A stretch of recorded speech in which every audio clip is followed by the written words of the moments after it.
大家好，欢迎你来到独处咖啡屋。今天这期要分享的内容是中年女人，听我一句劝，夏季出去玩，千万别背廉价包包，嫌土还累赘，希望你喜欢，订阅支持。包包在夏季是不可或缺的时尚单品，不仅是出游时收纳物品的工具，更是提升个人品味与气质的点睛之笔。然而，切忌将各种款式的廉价包包随意搭配，这样做不仅会削弱整体造型的时尚感，还容易显得土气寒酸，最终得不偿失。因此，即使无法负担昂贵的包包，也切勿贪图便宜而选择那些随处可见的廉价款，尤其是下面这几种听着洋气，实际显土又累赘的廉价包包，最好别背。1. 看着洋气，实际显土又累赘的4种包包，快扔掉吧。1. 老旧复古印花包。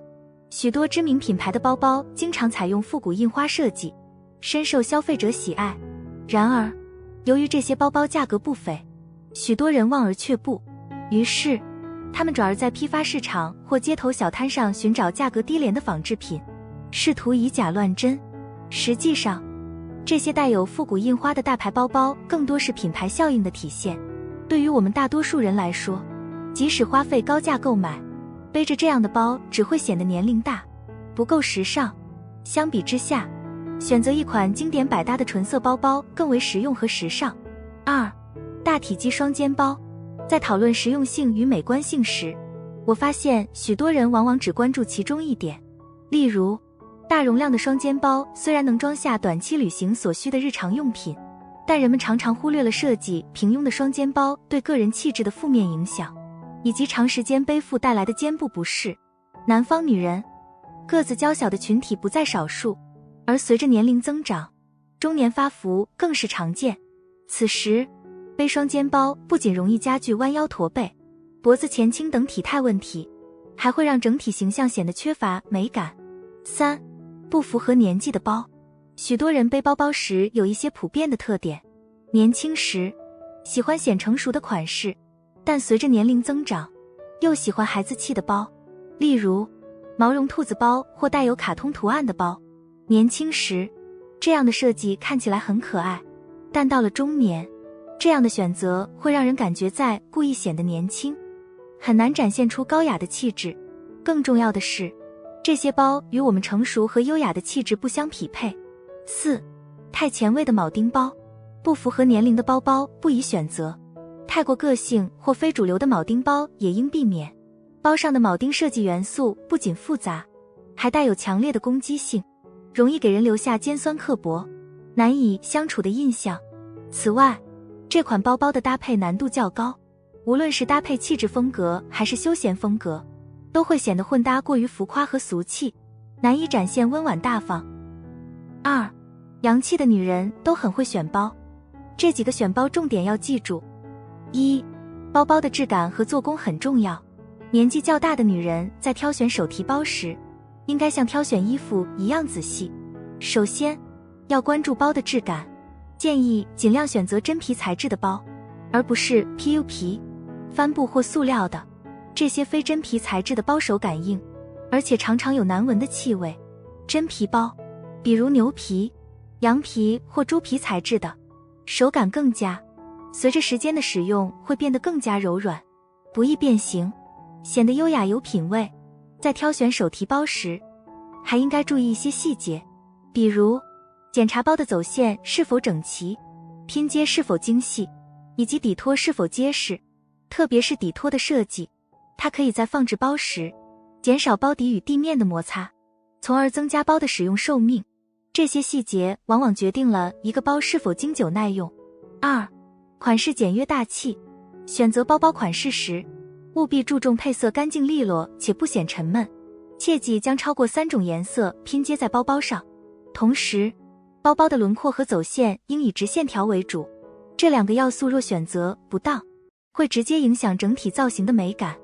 无论皮质和做工多么出色，若款式选择失误，依然无法提升气质。只有简约大气的设计，才能为你的气质加分。无论你手提还是肩背，都能轻松吸引眼球。3.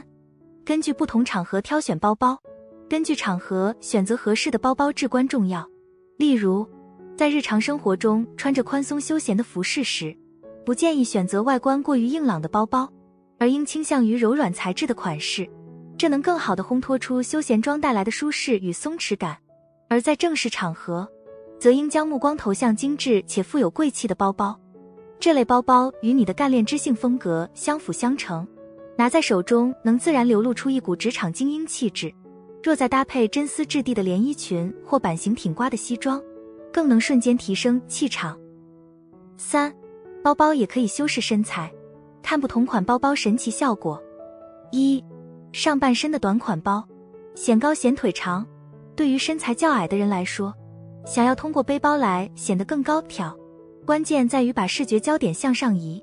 推荐使用肩带较短的包包，长度应该在腰部以上，胸部以下，这样有助于把目光吸引到上半身。在夏天出游时，可以模仿时尚达人的拍照技巧，稍微侧身抬起一只脚，这样可以拉长腿部线条，一只手自然地放在包包上，引起注意，另一只手可以自然下垂，看向镜头的另一边，露出侧脸。这样的姿势拍摄几张照片，就能轻松营造出长腿的视觉效果。2. 长小于宽的扁平包，显瘦显身材。对于身材较为丰满的女人，若想通过包包达到视觉上的显瘦和修饰效果，建议选择长宽比例中长度大于宽度的扁平包型。这种设计能够使圆润的身材看起来更加紧致利落，产生视觉上的收缩效果。不过，不建议选择过于鲜艳的颜色，例如红色，虽然醒目，但对搭配要求较高。相比之下，基础色如黑色、米白色或棕色会更易搭配，且呈现的效果更佳。3. 线条简洁且五金质感高的包包，提升整体气质。一款真正能提升气质的包包，往往离不开五金配饰所带来的精致感。由于包包本身尺寸有限，其高级感更多依赖于细节的呈现。例如，这款包包的链条和锁扣均采用金属材质，为深色系穿搭增添亮点。同时，精致的真皮材质也使其易于搭配，不易出错。4. 包包世界五花八门，总有一类适合你。1. 通勤干练的职场女人。对于职场女人来说，选择合适的包包很重要。首先，包包需要简洁大方，符合职业形象。其次，包包要足够大，能够装下办公用的笔记本电脑。基于这2点需求，推荐考虑托特包和公文包。这类包包不仅容量大，而且很高级。如果担心这类包包显得过于严肃，可以考虑用丝巾作为装饰，这样既增加了时尚感，又显得优雅。2. 雍容华贵的时尚达人。中年女人在下班后或无需照顾家庭时，依然可以站在时尚潮流的最前沿，成为引领风尚的领头羊。只需手提一款时尚的白色流苏包，搭配慵懒的长裙或基础款单品，不仅能轻松展现成熟女人的魅力，还很减龄。如果觉得这类包包过于温柔而难以驾驭，那么动物花纹的包包无疑是不二之选。它们是许多奢侈品牌的经典之作，不仅不易过时，还尽显奢华贵气。不过，这类包包需搭配纯色系服装，才能更好地展现精致与优雅。3. 日常休闲的家庭主妇。许多女人因各种原因选择回归家庭，但这并不意味着没有追求美的权利。针对穿搭需求和常去的场所，强烈推荐选择水桶包或草编包，尤其在夏季，背上一款草编包，仿佛全身都散发着慵懒而优雅的法式风情。与闺蜜外出游玩时，只需搭配一条简约的亚麻裙，便能让你在人群中轻松脱颖而出。5. 包包颜色和穿搭相互协调，造型感更强。1. 基础色包包配亮色服饰。包包在搭配中起到点缀作用，其重要性通常不及服装本身，尤其当包包与鲜艳的服装搭配时，更需谨慎选择。例如，蓝色和粉色的服装搭配，如果搭配一个白色包包，效果会比其他颜色的包包好得多。白色包包能够平衡亮色服装的视觉冲击，同时避免整体造型显得过于单调或过于繁复。这样一来，整体的搭配看起来更加和谐统一。2. 包包与服饰颜色有对比或呼应。若想使穿搭更显高级时髦，可以通过包包与服饰颜色之间的对比或呼应来达成。例如，以下这2套穿搭，第一套采用黑白对比色搭配，看似简约，却能传递出一种精心设计的效果。另一套则选择蓝色包包与上衣颜色相呼应，再搭配白色裤装，特别适合夏季穿，能在炎热的天气中为我们带来一丝清凉。3. 大量感的包包配简约款穿搭，选择量感较大的包包，打造简约穿搭，告别臃肿感。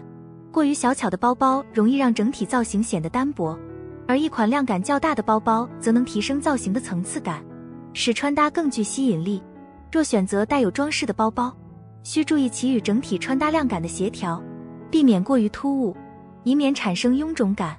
特别是在搭配大量感包包时，切勿选择设计夸张的衣服，否则两者之间会产生强烈的视觉冲突，反而显得累赘繁琐。4. 包包的大小和身高匹配。在选择包包时，我们通常会根据个人的身高来决定其大小。对于小个子来说，选择小款包包更为合适，这样可以避免过大尺寸的包包压低身高。而高个子由于骨架较大，身材修长，搭配大号包包反而能增强气场，显得更加大气。在日常生活中，我们通常会选择中号大小的包包，这种尺寸对各种身高都比较友好，利用率也更高。它既能装下日常所需物品，又不会显得过于笨重。5. 适当露肤以吸引视线。托特包的主要视觉焦点集中在上半身，因此在选择服装时，可以考虑适当露出上半身的肌肤线条，例如露脐款的修身 T 恤或无袖款式的收腰连衣裙，都能够有效将视觉重心上移。当视线被引导至上半身时，包包的位置自然会更加突出，吸引人们的注意力。同时，大容量的包包设计还能巧妙地达到显瘦的效果。6. 不同类型的包包应该怎样背才时尚又显高？ 1. 单肩包，胯位以上，视款而定。单肩包通常也建议背在腰部以上的位置，不过具体应该背多高，还得看包的款式和大小。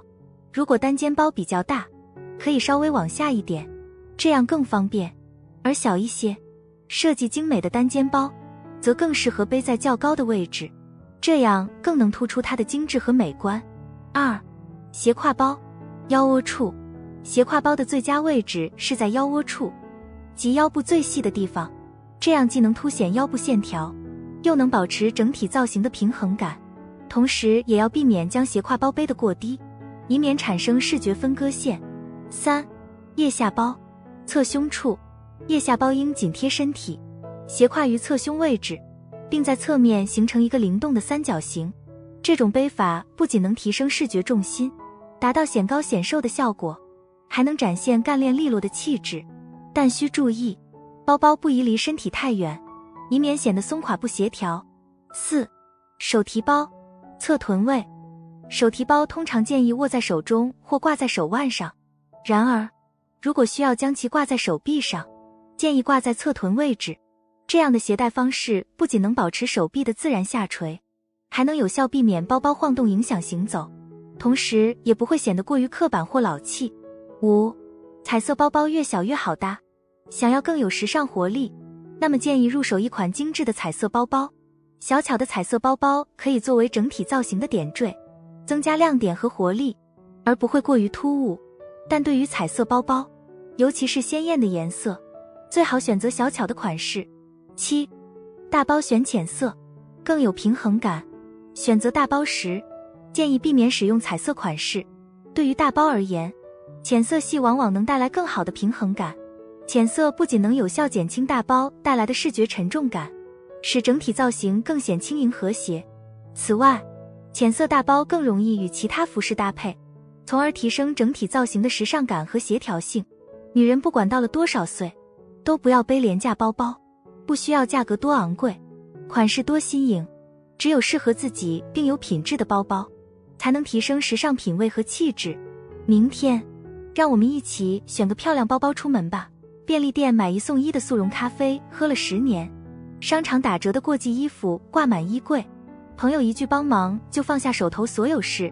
很多女生把会过日子活成了过度节省，却在不知不觉中陷入廉价感陷阱。时间廉价，为了省20元打车费，在寒风中等半小时公交，却冻感冒花了200元医药费。情绪廉价，对冒犯自己的人说没关系，对消耗自己的关系说再忍忍，把委屈咽成了慢性毒药。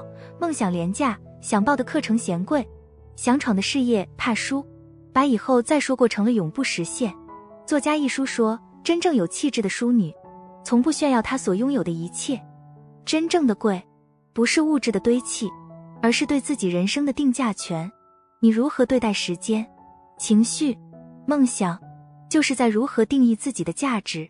廉价感的3大隐形杀手，正在拖垮你的人生。1、过度自我消耗，把懂事活成了自我。见过太多女生，把懂事当成生存法则，约会时永远说随便，却在对方选了不合心意的餐厅时暗自委屈。同事频繁蹭饭借东西，明明心里介意，却说都是小事。父母要求考公务员，哪怕厌恶体制内的生活，也说我听你们的。心理学中的取悦症指出，过度讨好他人的本质是用别人的评价体系来衡量自我价值，就像打折促销的商品，越懂事越廉价，越好说话越不被珍惜。2、低质量社交，在无效关系中消耗生命能量。周末收到塑料姐妹的聚会邀请，明知会陷入攀比吐槽大会，却怕被说不合群，硬着头皮参加。曾经的同学突然联系，开口就是帮我投个票，给我家孩子点个赞，却在你需要帮助时消失不见。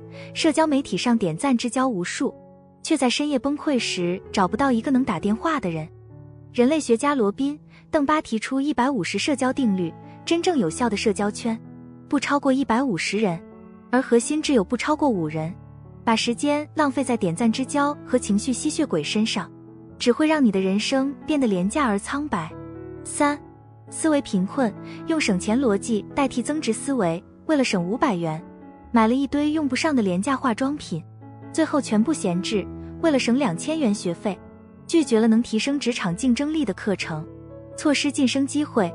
为了省旅游经费，放弃了去看更大世界的机会，被困在井底思维里。经济学家薛兆丰说，成本不是你付出了多少，而是放弃了多少。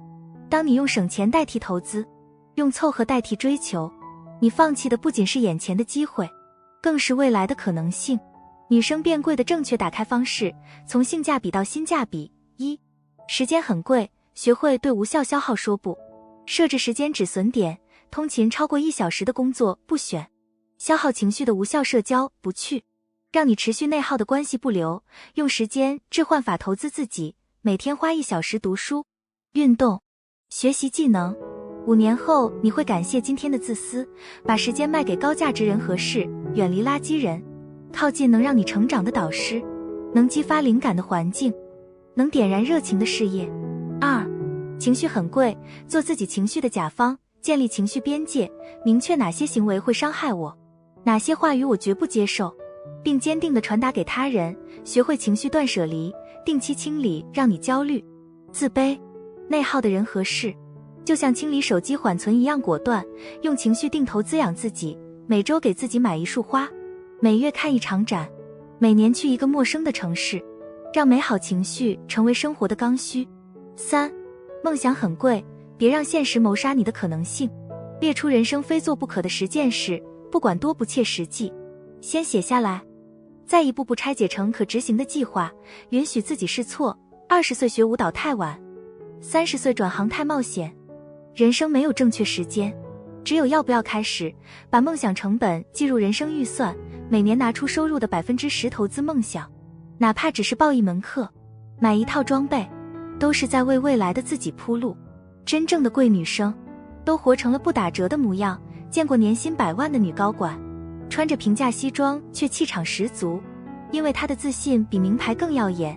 认识开独立书店的姑娘，工资不高却活得通透，因为她把日子过成了诗。还有坚持丁克的闺蜜姐姐，50岁依然穿旗袍喝咖啡，因为她的人生从来不需要别人定义。她们的贵不是物质的堆砌，而是一种我值得的底气，值得被尊重的边界，值得被满足的需求，值得被追逐的梦想。你怎样爱自己，世界就怎样爱你。曾在深夜便利店看到一个女生，穿着旧毛衣却认真地给刚买的面包拍照，她眼里的光让我突然明白，真正的贵是对生活的不敷衍，对自己的不将就。愿你不再为了性价比委屈自己，不再为了别人眼光妥协梦想。你要知道，你很贵，你的时间、情绪、梦想都很贵。学会为自己定价，才能让世界看到你的价值。就像钻石从不打折，因为它知道自己的光芒本就独一无二。好了，这期咖啡屋到此就分享完了。如果内容对你有所帮助，麻烦你订阅和分享给身边的朋友。欢迎留言和投稿，在咖啡屋与我们一起学习别人的最好，遇见更好的自己。我们下期节目见。